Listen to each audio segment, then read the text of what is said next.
This is not like TV, only better. Television! Teacher, mother! Secret lover. What, that's it? That's your movie? Well, I said that I had an idea for a movie.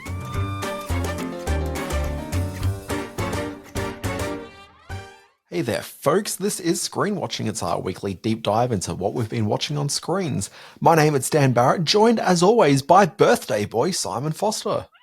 Ah, that's very sweet of you. You're making me feel bad because I largely forgot yours on last week's show, but thank you for acknowledging that, and for all of you who will send me greetings on my 56th birthday. What sort of a 56-year-old spends his time talking film and TV on a podcast? But I'm happy to do it.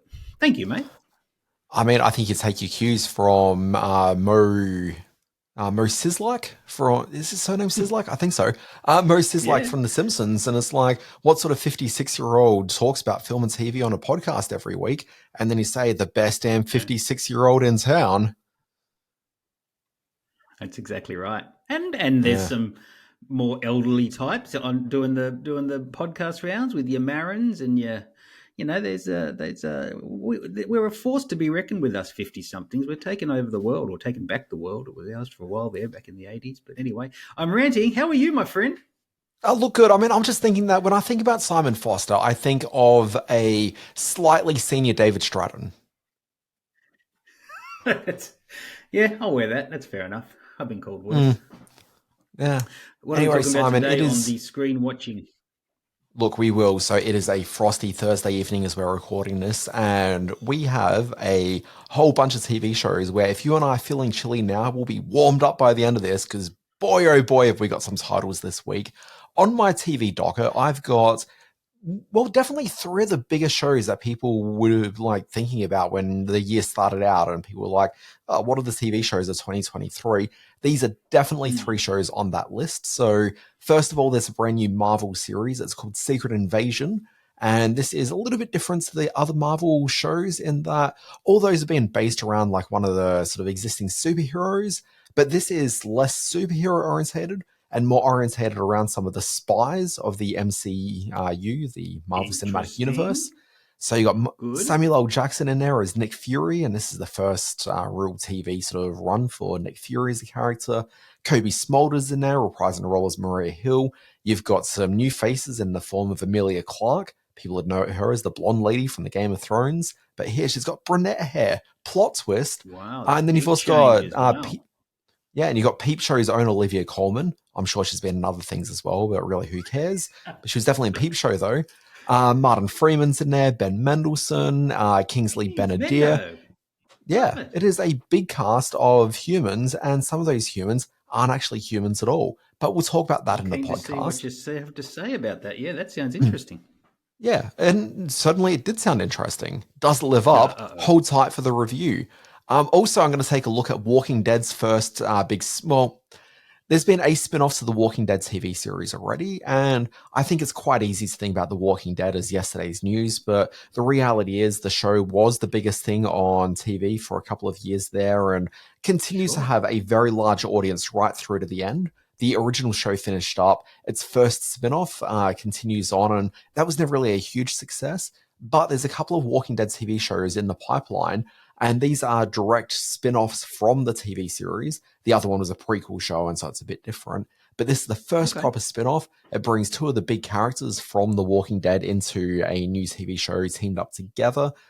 You've got fan favorite character Maggie Green, played by Lauren Cohen, and Jeffrey Dean Morgan there is the villainous Negan, or Negan. Negan. The bat I'm sure it's pronounced Negan. The big baseball bat. Oh, yeah. I get it. Yes, I know. Yeah, that fellow.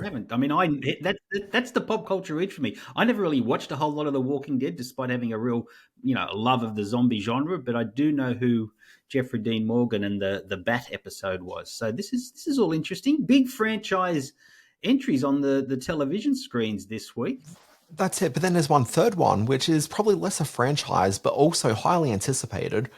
People a few years ago would probably remember a movie from Boots Riley. And it's the one movie that is created, and I'm suddenly just trying to think of the name of the film. It is Sorry to Bother You, which is a incredible piece of cinema. That was a great film. But Boots Riley knocks it out of the park. He's like a former rapper, hip-hop artist, and decided to pivot towards film. releases this movie, incredible film. It's the only movie he's done. And so it's now been like 5 or 6 years since that film came out. And he's got a TV series. So lots of eyes on this TV show called I'm a Virgo. Does it live up to the potential that we saw from Boots Riley, filmmaker, as he now pivots towards TV? Strap yourself in. That's going to be quite a conversation in a short while. Now, Simon, you've got a couple of movies which are pretty big deals as well.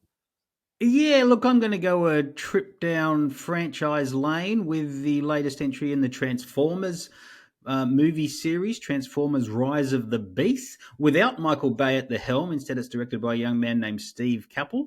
And I'll also be looking at, on a very serious front here, the movie called Reality, starring Sydney Sweeney, a true life story of how a young lady became a very high profile whistleblower in the US government. So yeah, some interesting points of view to tackle in our review segment this week. Simon Foster, there's 2 things you need to know about me. Number 1, I love cinema. Yeah. Number 2, Simon, I love Sydney Sweeney so much. So much, Simon. Good. I didn't pick you. Have we done Euphoria on the show? I guess we have at some point. Did you're obviously a Euphoria fan, because I don't know her from much else.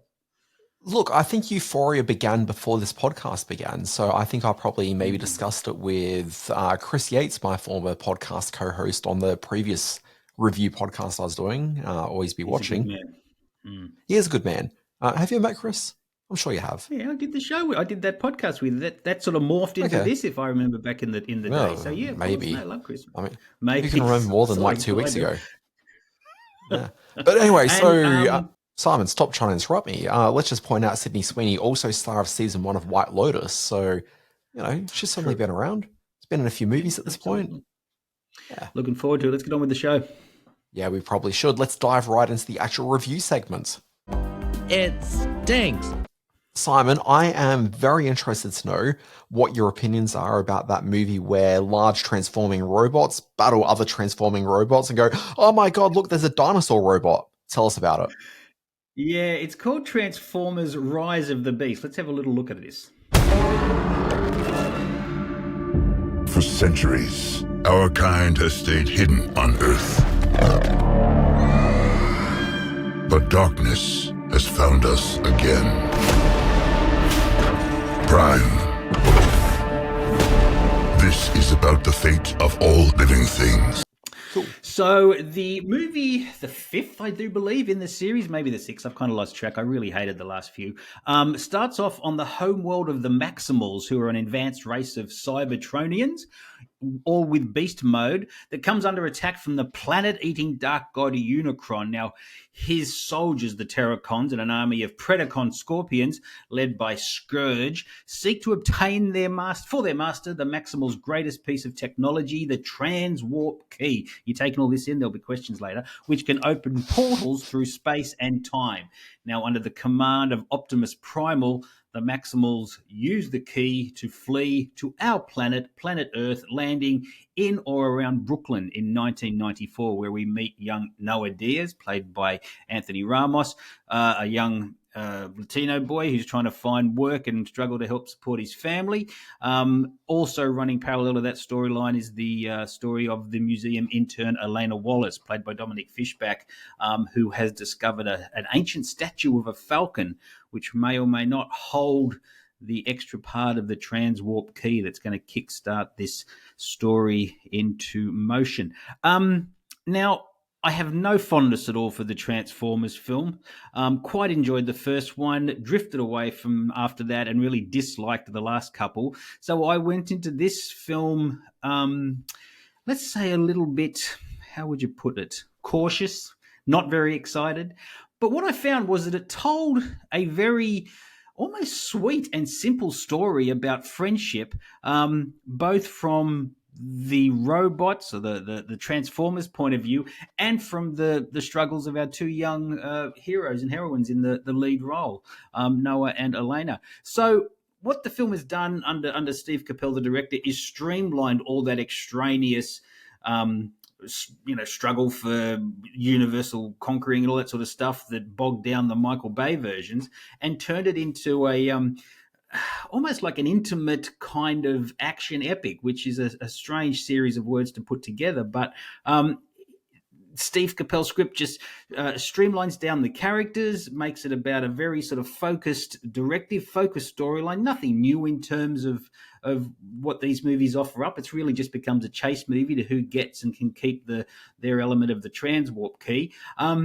But also you got some really good voice performers in there to bring the Autobots to life. Peter Cullen returns as Optimus Prime. Ron Perlman plays the leader of the Maximals, Optimus Primal. Peter Dinklage does great voice work as the leader of the Terracon Scourge. Michelle Yeoh plays one of the Maximal warriors. She's a Peregrine Falcon. And funny man Pete Davidson, who I've really just cooled on over the last few years. He does some very funny work as Mirage, who's like the link between the Autobots and Noah's character. So I got to say, nobody was more surprised than me when I sort of stumbled out of this and thought, yeah, that's good escapist entertainment, and the sort of thing that Hollywood should do well more often. So this one's probably, after the first film, my second favorite Transformers movie, and I was not ready to say that, did not expect to say that. So it's called Transformers Rise of the Beasts, in cinemas everywhere as we speak. Good birthday movie for me. Usually on this podcast, we do like 1-1 and we sort of switch around, but I've got a bit of a thematic thing I want to work through with 3 different reviews, which I'm doing back to back. So Simon, let's first focus on Secret Invasion, the brand new Marvel TV series starring one Samuel L. Jackson. How much do you know about your security detail? What do you mean, how much do I know about him?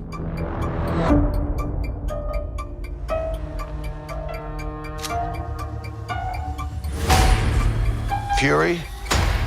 We gotta be very careful now. So Simon, you may remember when the very first Marvel MCU film came out, it was a little picture called Iron Man. And the big thing that had everybody's tongues a-wagging was right at the end, they did this thing called a mid-title sequence, like the mid-credit sequence. Brand new thing back then. I mean, not brand new. I mean, Ferris Bueller had done it, and Skeletor came back at the end of Masters of the Universe. So, not entirely unlike Wayne and Garth were, playing guitar and stuff at the end. Sure. But ultimately, no one had really seen like this in like a big sort of scale thing, especially where it introduced the new plot element. The new plot element at the end of Iron Man was the introduction of Samuel L. Jackson as Nick Fury. He tells Tony Stark, aka Iron Man, dude, I'm getting the Avengers together. It's happening. And so people are sitting in their chairs, the Marvel fanboys, the Marvel zombies, as some people call them. Their hats flew right off their heads. They need to change the ventilation in those cinemas to because this is happening too often in those Iron Man screenings. But the fans were going crazy over it because they realized what Iron Man, the movie that I just watched, was doing was setting up a movie, possibly a franchise thing where suddenly you might see the Avengers, people's favorite superheroes from the comic books that aren't the Justice League, realized on screen. And it was an exciting proposition. So Nick Fury has been part of the MCU right from the very beginning. So as there was an MCU universe forming, suddenly it was Nick Fury at the center of it. And as the first couple of films came out, you saw Samuel L. Jackson make a few appearances through there. You saw all these films link up. So when that Avengers movie came along, Nick Fury, right there at the center of the story, are really getting the Avengers into gear. As all the bigger movies started playing a role, Nick Fury was a constant presence through it. In with him came this character, Maria Hill, who was also a member of S.H.I.E.L.D., the government agency of sorts that Nick Fury was the leader of. And so these two characters became like the focal point around which all these movies were kind of ducking and weaving their way through. However, after Endgame, which is that one where all the Endgame, or what was the other part of it? There were the 2 films. What were they called, Simon? One was called Endgame and one was called My Soup's Too Hot. Yeah, so My Soup's Too Hot, which I think was the first one of the 2, ends with the blip taking place, at which point Samuel L. Jackson as Nick Fury is driving in his car thinking, this is some delicious soup. The only problem with it is it's just too hot. And that's where the title of the movie came from. But as that's happening, the blip takes place and suddenly he looks at his hands and they're all going black sort of smoke sort of stuff going off into the ether and he vanishes. Now, pretty much ever since that point, Nick Fury's role in the MCU has been kind of a little bit sort of lackluster, I'd suggest. We saw one more appearance. Perfunctory. It was sure, if you want to go down that route, if you want to bust out one of those $4 words. It's a tough economic climate. But Nick Fury hasn't really been part of it. We saw him in a prequel, which was that Captain Marvel movie, where we saw him as a younger agent in the 90s getting caught up with the Skrulls, which were some sort of alien race that were infiltrating Earth or something. I don't really quite remember. And this is what I wanted to head to with this, Simon, which is that Nick Fury's been the linchpin of all of this, and they've tied his storylines to this thing about the Skrulls, which is this alien race. But, real talk, I don't actually really remember that much about the Skrulls from that Captain Marvel movie. All the things that I have retained from that film are not really Skrulls related. I know they ended up on like a spaceship at the end, and there was some sort of action sequence or something probably up there. And I remember Nick Fury made friends with the Skrulls, and so Didn't she beat up Jude Law and then yeah, that's right. Something happened. Jude Law was in it. Like, I have no recollection of that really at all. But I do remember that Nick Fury made friends with them. Ben Mendelsohn was there and he was revealed to be a Skrull. And that's kind of where they left that up. Right. And so Secret Invasion is based entirely around the Skrull invasion. So largely what's happened is he made friends with the Skrulls. Ben Mendelsohn is this guy named Talos, who is on Earth, I think, along with a number of other Skrulls who are pretending to be humans. There's one Skrull whose name is Gravik, played by Kingsley Benadier, who were introduced into this one. He's basically not really happy with the arrangement that the Skrulls have with the humans to allow them on there, and so he kind of wants to rule the planet. It's like classic bad guy stuff. So he's more or less acting as like a terrorist, or like an MCU version of a terrorist within, just real life. So most of this is taking place in Russia, and he's got a terrorist threat that he sort of wants to make. Nick Fury sort of catches wind of this.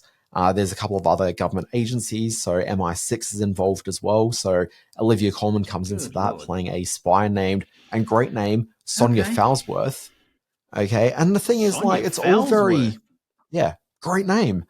But it's all generic spy business, super generic through and through. And I look at this and then I think about all the other spy stuff that we've seen in recent years, which are all way more interesting than this. You think about, say, for example, Slow Horses, which was an Apple TV show from about a year or two ago, and I think that's like season 3 now or something. Much older, though. Absolutely. Go for that kind of complex writing that in a Marvel show, would they? But the thing is, like, you sort of look at what they're doing within spy genres at the moment. Things are just a lot more interesting and lively and fun. But this is just going through a lot of the hacky, stereotypical spy stuff, the traditional drops that you might see around the place, and it just isn't really particularly lively. And then you bring in this MCU element to it, and it's all based around the Skrulls, characters which I had limited engagement with at all and just retained nothing. And I kind of feel that I'm probably not necessarily alone on that. I'd say your average viewer probably doesn't really remember all that much about the Skrulls, let alone where they're from and what their political opinions are, and are they good guys or bad guys? And Ben Mendelsohn was one of them, apparently. Apparently he was in that Spider-Man movie where they went to Europe, and I don't remember him in it at all. Like, there's been too many things that have happened since then. There was a giant pandemic, like, life's gotten busy, and I don't remember anything from these Marvel films that are based around the Skrulls. Superhero fatigue, might I suggest? Look, I mean, I wouldn't actually say it's superhero fatigue, because frankly, if Secret Invasion was a bang-up, fun, action-adventure spy romp with Samuel L. Jackson playing Nick Fury, like, I'm up for that. Like, I was actually excited to sit down and watch Secret Invasion, but what I got just didn't really live up to the ideals. And also, final thing on this, because there was a lot of advanced sort of buzz that this was going to be the MCU's Andor, that it was returning to really adult, smart, upmarket filmmaking and all that sort of stuff. And so for it not to be like that, could the marketers have lied to us? I mean, heaven forbid. But yeah, like that. That's the sort of experience I was really hoping for, and that's certainly not present. And also, what the hell are they doing having the very first Nick Fury TV show where Nick Fury doesn't have his eye patch? I mean, come on. Jeez, Simon. So this is just outrageous. So we're going back in time. No, the Captain Marvel movie went back in time, but this takes place in present day, if not maybe even a year in the Why hasn't he got future. his eye patch? I don't know, Simon. I'm sure it was explained in one of these movies that I don't remember at all what happened with his eye patch. This is very troubling. Okay, It's all it's right. So, it's BS, Simon. Secret Invasion Not into it. is Secret Invasion seems to be a bit of a letdown. What's the next big franchise one we're checking out? So that's it. So Secret Invasion, obviously streaming on Disney Plus now, episode 1, and then there's another 7 weeks of this guff, which I'm sure I'll watch because it wasn't terrible, but also it's just not really good TV. It's just a bit disappointing all through. But then that takes us to The Walking Dead Dead City. You don't trust me. Hell, I wouldn't trust me either. So, you want to tell me where the hell we're going? Manhattan. I got a plan. Talked about this at the beginning. This is a thing where the premise of it is that they've taken the established characters of Maggie and Negan. These are two characters that don't get along particularly well, largely because Maggie's the love of her life, played by that guy that went on to be in Minari, that guy, Stephen Yeun. Stephen Yeun, yes. He was brutally murdered on screen by the Jeffrey Dean Morgan character Negan. So you'd have to understand they're not really entirely on, it's not a close link between the two. But They're anyway, they're not chummy. not chummy. The blurb for the show: Maggie and Negan travel to a post-apocalyptic Manhattan, long ago cut off from the mainland. The crumbling city's filled with the dead and denizens denizens. Said denizens, but I made a little pun calling them denizens, who've made New York City their own, full of anarchy, danger, beauty, and terror. And basically what this really is if you thought, hey, look, The Walking Dead, I want to do a spin-off series, but look, we don't necessarily need to give it a Walking Dead level budget. We could maybe chop that thing in like a quarter, maybe even an eighth of what we were spending on the previous one. But we'll bring these two beloved cast members in, pay them up a little bit, and the fans will come a-flocking. And that's what this is. This feels like a real cheap fan film experience of what The Walking Dead is. And I found myself in the very opening sequence. It's a flash forward to Maggie already in the confines of New York City, or Manhattan specifically, I guess. And she's sort of there watching Manhattanites from afar, sort of, doing zombie things. So they're all zombies at this point. And she's sort of sitting there, and then suddenly a couple of zombies sort of sneak up on her.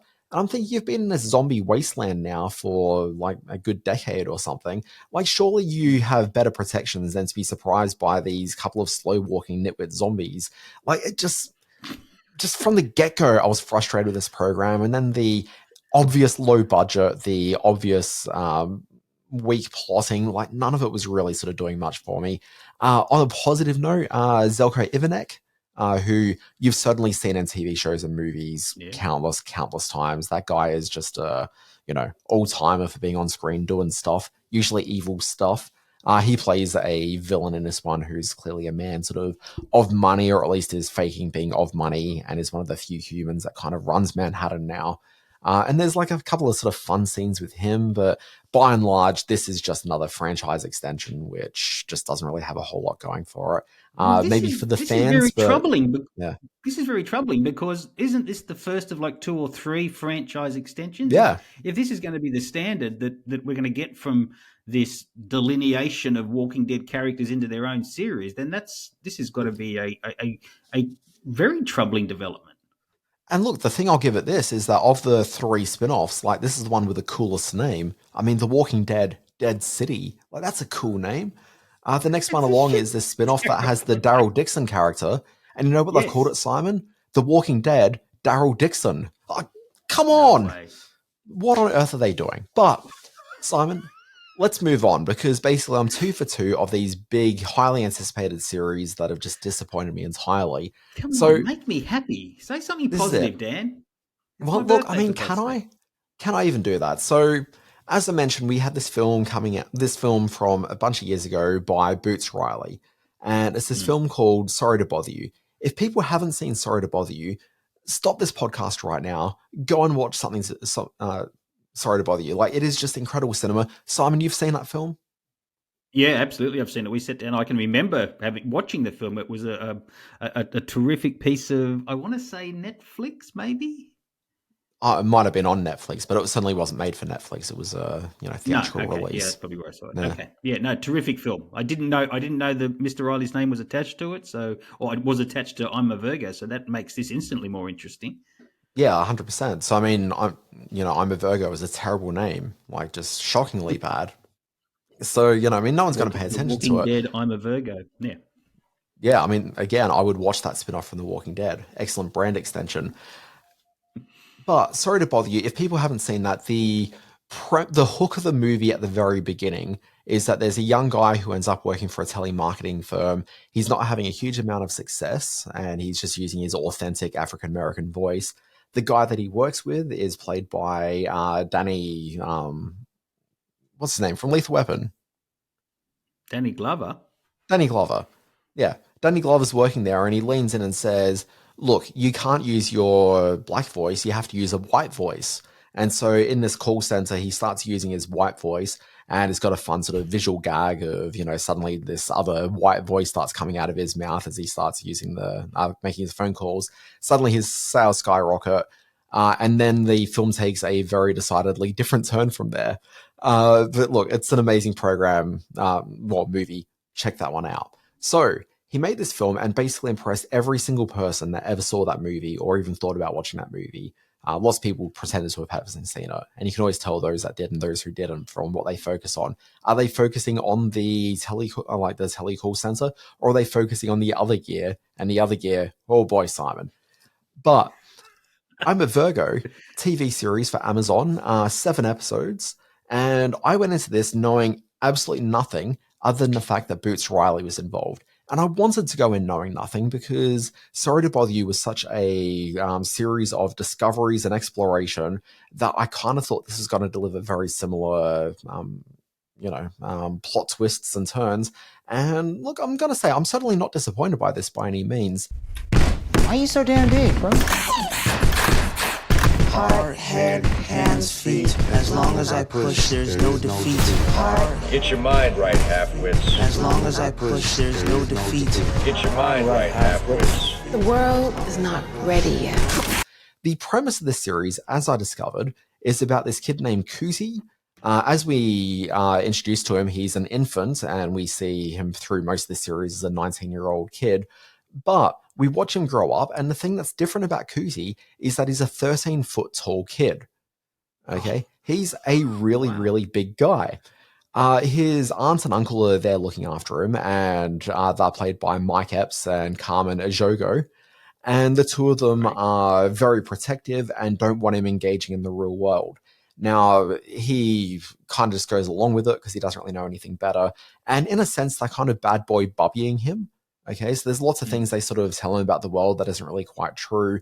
They keep him away from bad foods like hamburgers, so he keeps on seeing these ads for what are some pretty delicious looking hamburgers, and he's told he's not able to have them because they're kind of poisonous, and so he shouldn't be eating it, but of course he lusts for it. What's interesting is that eventually he ends up making himself known to some of the neighborhood kids, and obviously goes public very quickly after that as they started introducing him to some of the many delights the world has to offer. Anyway, I'll leave that as kind of the hook on it. But what's really fun about this program is that, one, there's great performances, like the jokes are laugh out loud funny. And in the course of the first episode, which is, I'm going to say about 38 minutes, thereabouts, you suddenly understand who the characters are, you know the journey that they're about to set out on, and you know that because Boots Riley's involved, things are probably going to get a little bit weird. Things to also know about the show is that it's all practical effects. I mean, there might be a bit of computer animation sort of stuff happening sort of within it, but largely wasn't intended as a pun, but, fits quite well for this. Take it. You're watching this 13-foot kid, but all of it is very much sort of shots of perspective and like insert sort of shots where they've sort of layered it over and whatnot. But they are all practical effects, and you really feel that this is a tangible thing. And so coming straight off the zombie show, which admittedly has pretty good makeup, but is, somewhat computer augmented, and then Secret Invasion, which just has a lot of computer special effects. There was just something that was just so honest and real watching I'm a Virgo. It was like exactly the tonic that I was looking for. Where do we know him from? Why is he coming out with this sort of stuff? Is it a stand-up background, or does he come from some sort of genre of filmmaking background? Well, Simon, if you listen to the beginning of the podcast, I actually mentioned his background is largely sort of based in hip hop. He's been heavily involved in political activism, largely through his music. He used to be a part of a group, I think, called The Coup. But yeah, he's been around for years. Really and look, I'm certainly not really sort of, part of the hip hop scene, so I can't really sort of speak too much strength there. It may surprise you, Simon, that the whiteness that is Dan Barrett, not necessarily deeply into the hip hop. But as a filmmaker, Boots Riley, 2 for 2 now. And the other thing to keep in mind with this is that, yes, we've got a large 13-foot black kid in there, but also, as with every story like this, where there is like this kid, he needs his antithesis. He needs some sort of a villain. So enter Walton Goggins in this as a guy who has created a comic book character called the Hero, but also the hero exists in the real world. And Walton Goggins playing both the creator of it, Jay Whittle, as well as the superhero, and the two cross paths is all I'll sort of say with that. But anyway, this is right up your alley. I totally get. No, but Simon. No, Simon, it is not what you're thinking but at all. But I'm on board. No, that's not a bad thing. Totally. Yeah, so it's very much Boots Riley playing around with the conventions of what's happening sort of in modern cinema, but also infusing it with his own political beliefs, and there's practical effects. And Simon, after watching 2 absolutely sort of turgid, just regurgitations of what we've been experiencing through pop culture, it is just so exciting to watch something like I'm a Virgo, which is fresh, which is actually sort of heartfelt and has something to say. It is really great, funny, engaging television, and I desperately want people to check out this program. All right. It is called I'm a Virgo. It is on the Amazon Prime channel. I'm going to see your positivity and raise you some positivity with my review of Reality. Look, you've had a good career. I don't think you're a big, bad master spy. I think you just messed up. I think you might have been angry about what's going on. The Russians attacked our democracy, and the election President's campaign participated in it. They didn't attack. Reality. Were you surprised to see us today? Finally, a review of Reality. I know, exactly. This could go on for a while. I've got a lot. Sorry, I haven't seen this movie, but I mean, Reality as a concept, 2 thumbs down, I say. Oh, you got that right. On June 3, 2017, a young woman, 25-year-old Reality winner. What a great name. She has been running errands, just picking up some groceries. She returns home to walk her dog and look after her cat. She's living in a rented house in Augusta, Georgia. There's a rat-tat-tat on the window of her car. And there are 2 gentlemen standing there, Josh Hamilton and Marchant Davis, who play in this film 2 FBI agents who want to have a chat with her about some documents that may have gone missing from her work. And what unfolds is a very tense 82-minute story about how Reality, just because she was so frustrated with the state of the country in 2017. Trump had taken over the White House. Fox News was blaring out in her government workplace.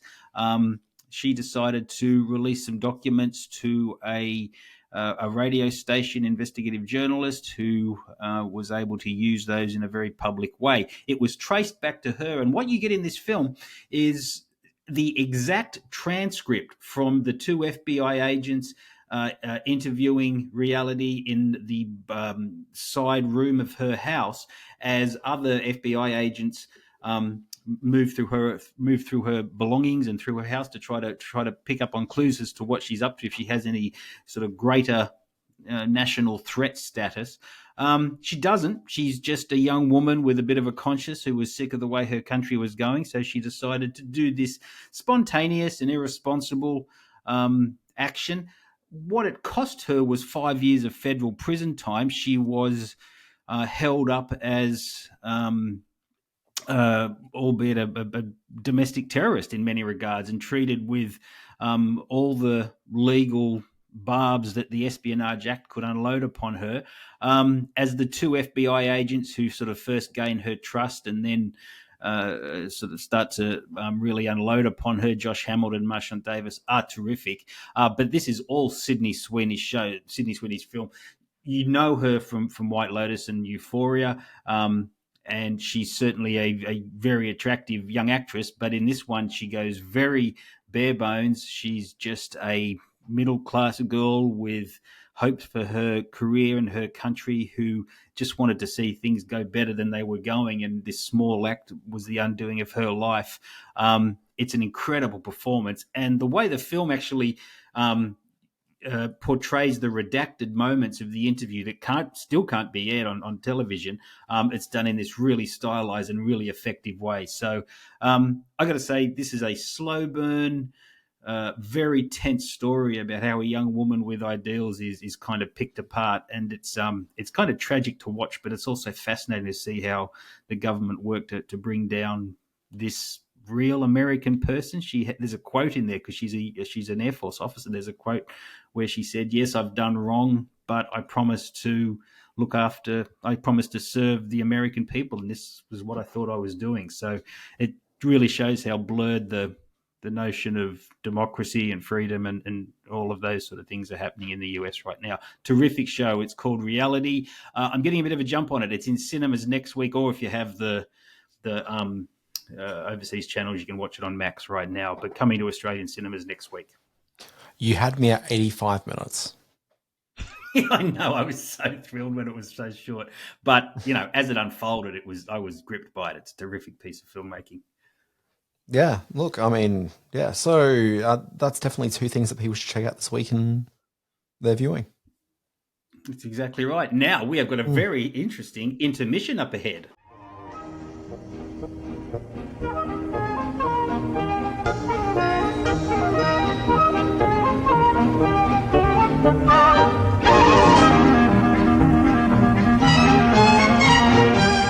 So this week, my friend, we had a bit of a back and forth with The Flash copping a lot of bad press, and not that long ago, Ant-Man sort of stumbling at the box office, and Black Adam and Shazam 2 both sort of falling well short of where they needed to be.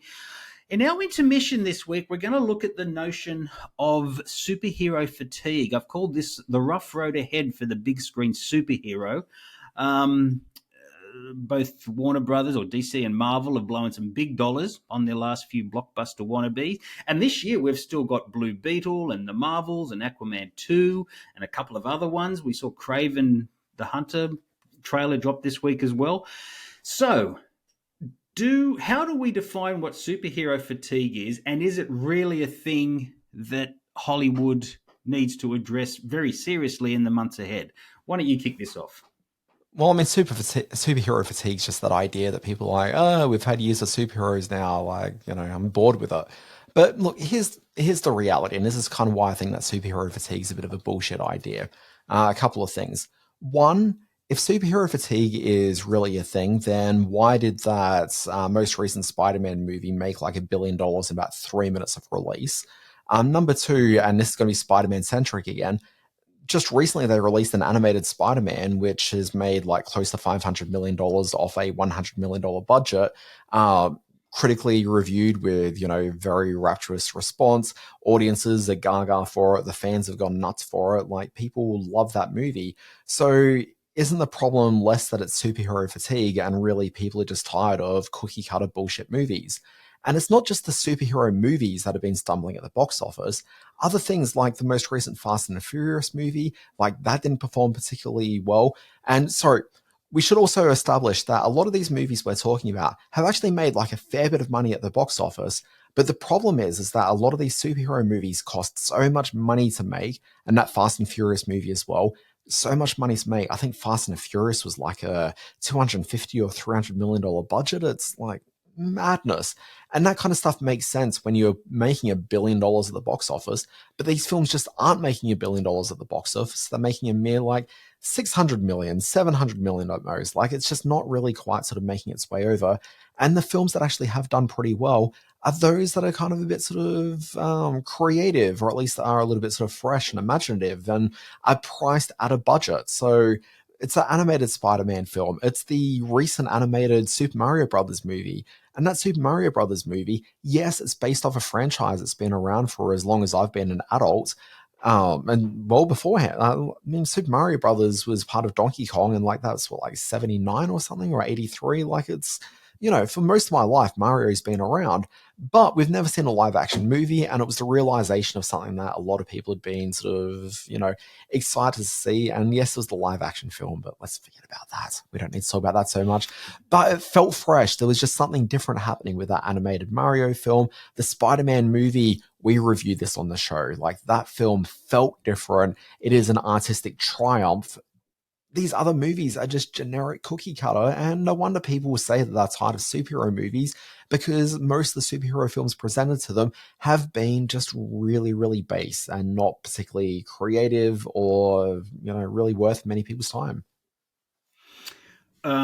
Yes, you're arguing the point that the Spider-Man movie is the exception that proves the rule. I think that the faith that DC and Marvel have what turns out to be falsely put in properties like The Flash or Ant-Man or Black Adam, second or third or fourth tier characters that they're trying to pump up on the basis of the success they've had with Captain America's or Iron Man's or the like, shows that the public isn't going to stand for that kind of, as you say, cookie cutter, subpar, lazy, generic, overly familiar type of filmmaking anymore. One thing I will point out, and the point I make is that cinema goes through cycles. There was once a time when you couldn't walk past the cinema without seeing 3 or 4 musicals playing, or there was a time when you couldn't, the biggest things at the box office were westerns, or so on and so forth. And there is a point where audiences will grow too old for and grow out of and start to turn against the superhero films and all the tropes and cliches that they represent on the screen, just as they did all these other genres. And that we may be at that point where that is happening now.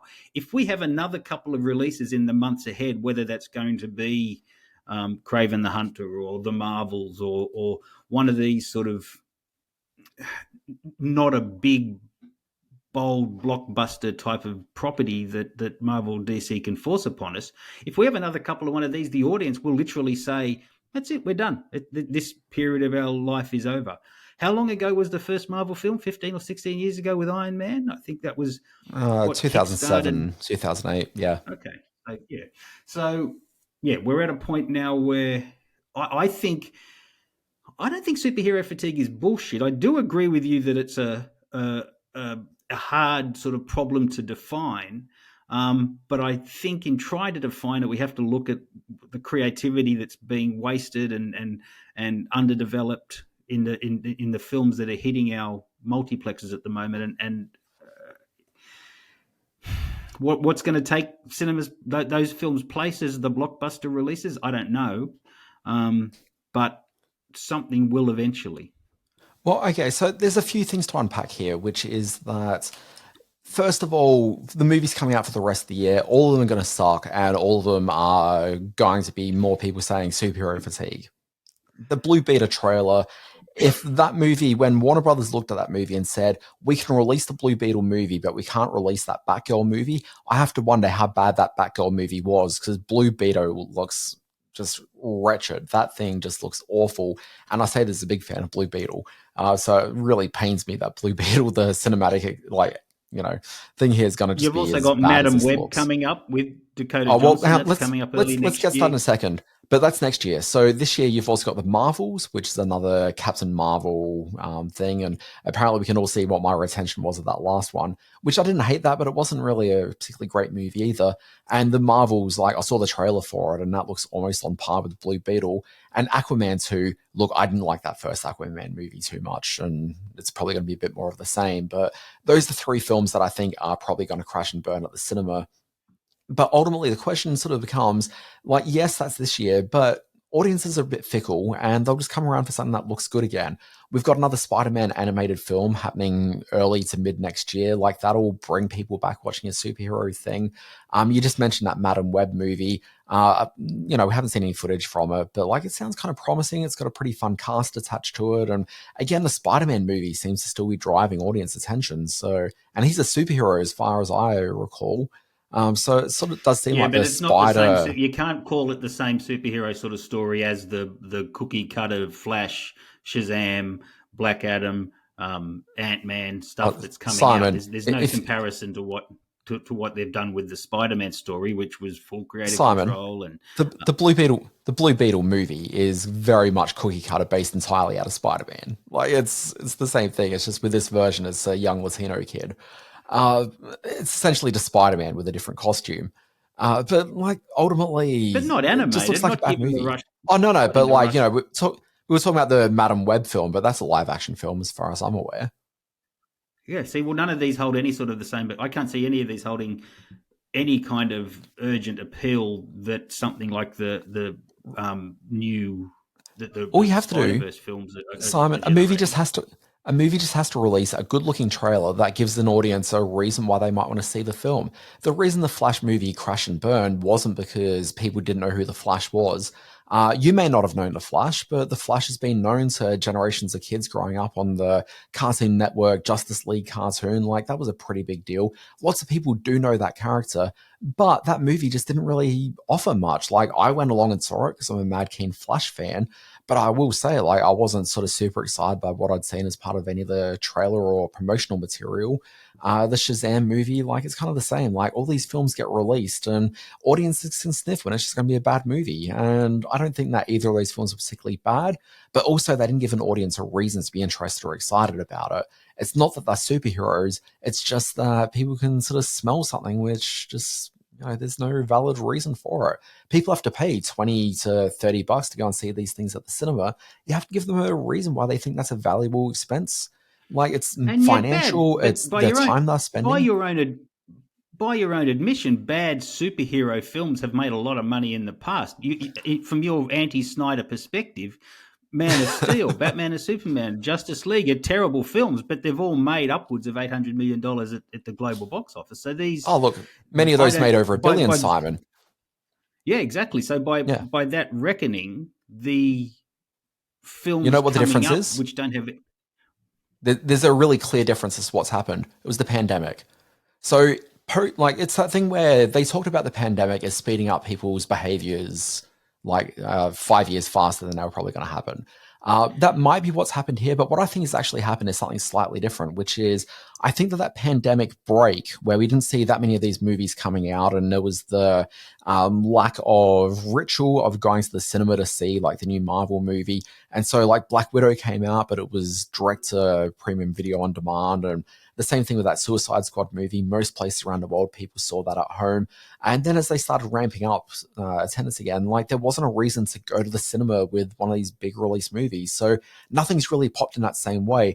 And I think it's kind of just broken people's habits. Like people aren't sort of going from that one event to the next event in the way they were. I think people have had a bit more breathing space and are now a bit more reflective and evaluating each film as they're coming out, saying, is this actually worth my time to go and do it? Because I could just stay at home, I could play video games, I could watch things on one of the many streaming services I've got these days, on my fairly decently large TV that I purchased during the pandemic, and large screen TV sales went up quite dramatically during the pandemic. Like there's just lots of reasons why you don't necessarily want to go to the cinema anymore, and it's just that habit's been broken. And so I kind of think that's what's happened there. That's where the difference is. Mm-hmm.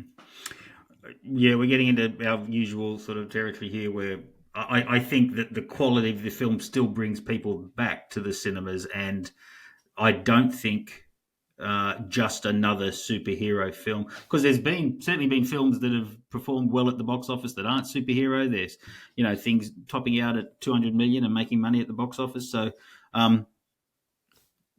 I don't know if the audience exists anymore, and the next few months will tell, who believe that just heavily marketed superhero films are worthy of those kind of dollars, even if we are going out to see different movies at the cinemas.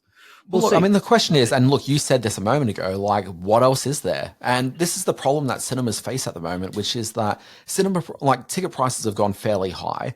And in order to go to the movies that are bringing people out are largely sort of spectacle movies. I think this weekend's going to be really interesting because we're seeing the first R-rated comedy we've seen in some time with the Jennifer Lawrence movie, which I thought you were reviewing this week, which is, disappointing now that I realize that you haven't reviewed it.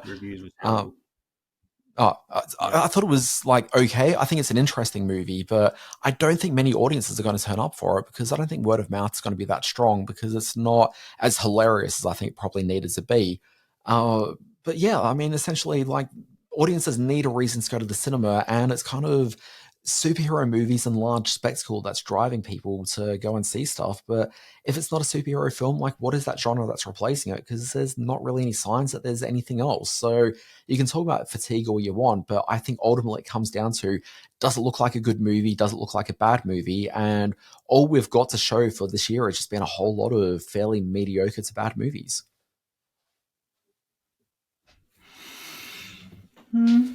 Yeah, I mean, you look at things like The Little Mermaid, and even Transformers is done well in the week since it's been released. And I mean, but that hasn't done Guardians of gangbusters the though. Galaxy is also the sort of exception that proves the rule, in that there's such a warmth for that group of Guardians characters that even a film that had some sort of downside to the reviews managed to find an audience. I mean, reviews on that one were pretty decent though. It wasn't stellar. It wasn't probably as well received as the very first movie of the series, but by and large, I think there was still a good enough reason for people to want to go and see it. And that's what it comes down to.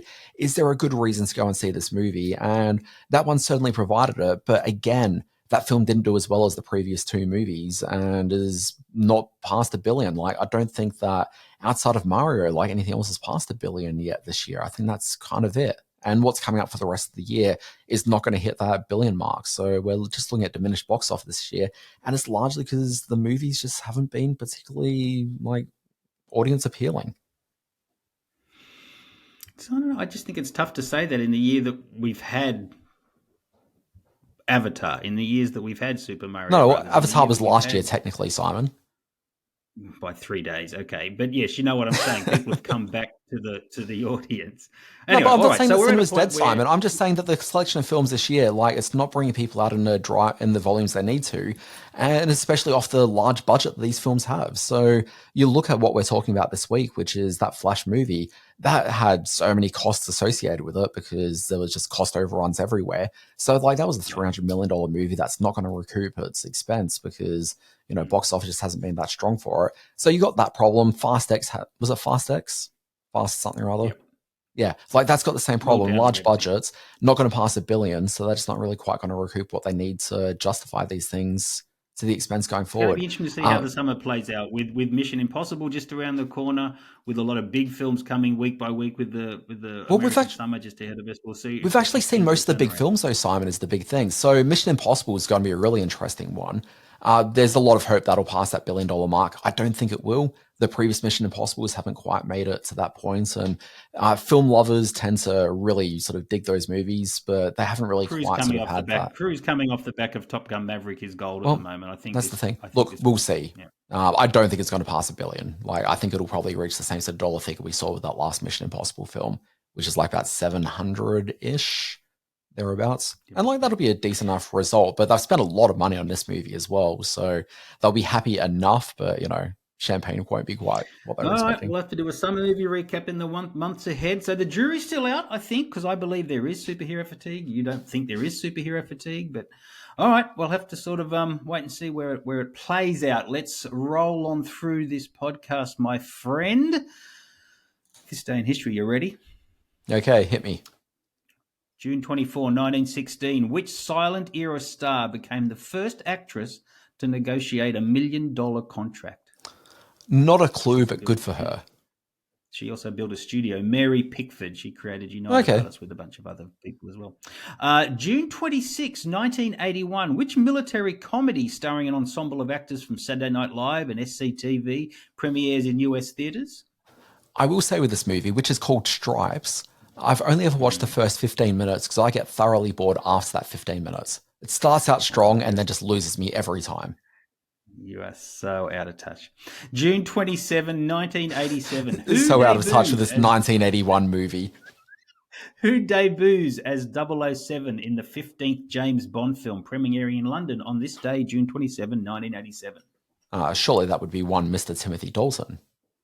One Mr. Timothy Dalton in The Living Daylights, which is one of my favourite Bond films. Actually, the other one he did, License to Kill, is my favourite Bond film, as regular listeners will know. Okay, birthday time. No, not happy birthday. No, not that. Please, no, not happy birthday. June 24, 1950, Nancy Allen, the beautiful Nancy Allen. June 28, 1948, Kathy Bates. June 28, 1966, John Cusack. And June 29, 1944, Gary Busey, all fellow Cancerians of mine. What do these four actors... They've all made a certain type of film, I guess you could say. They're all attached by source material. Let's put it that way. Gosh. A certain type of movie with source material, that kind of throws me. The theory I had was that each of these actors have played roles where they've held someone else in captivity. So you've obviously got Kathy Bates, well known for Misery. Gary Busey does that in real life, so... Well, yeah. So, I mean, you've got Kathy Bates doing that. You've got John Cusack, where I'm pretty sure that movie where he was in the hotel and was every character and they were all him. Can't think of the name of that film. Identity. It was awful. Yeah. Identity. Yeah. Terrible movie. James Mangold from the director of Indiana Jones. Yeah. Yep. Pretty sure that, you know, some people were held captive there. Gary Busey held Lieutenant Riggs hostage in that first Lethal Weapon movie. And then Nancy Allen, I'm sure that she was at some point holding someone captive, like obviously All of Our Hearts. She's captured my heart. Yeah, you literally took the gag right out of my mouth. Well done. No, if you look at those four pictures, and you can see those on our Facebook page, listeners, they've all starred in Stephen King films, Stephen King adaptations. Kathy Bates, Misery, John Cusack, 1408, as well as an uncredited cameo in Stand By Me. Gary Busey in Silver Bullet, opposite Corey Haim, and the one Nancy Allen in Carrie, all featured in our birthday of the month. Sorry, just completing my sort of thought about the hostage. She, of course, did star in Steven Spielberg's 1941, which kept an entire audience captive. Yes, it captured their hearts. Well, I'm not sure it captured their hearts. It certainly captured about $8 from them and didn't give it back. There we are, my friend. We're at the end of my birthday podcast. It's been such a joy. I'm going to go and have some cake. Okay, sure. It's a bit too late at night for cake, Simon. All that sugar. Not for me, my friend. I'm past caring. 56 is where it happens, people.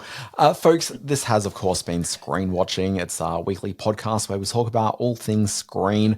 You can find me on Twitter and on Blue Sky at the Dan Barrett, or Blue Sky just Dan Barrett, or whatever that Blue Sky stuff is. You can start your day with my free newsletter. It's called Always Be Watching. Find that one at alwaysbewatching.com. It's got the big stories in TV, streaming, and film. And quietly, the newsletter I sent out today has probably been my favorite one I've sent out in some time. I thought it was a good one. Wow. And on Fridays, I send out the Always Be Streaming newsletter, which is a very helpful guide to all the new movies all the movies that are streaming and the big shows that are launched on streaming that week. Nicely done. At Simon R. Foster 1 on the Twitter. Read my words at screen-space.net.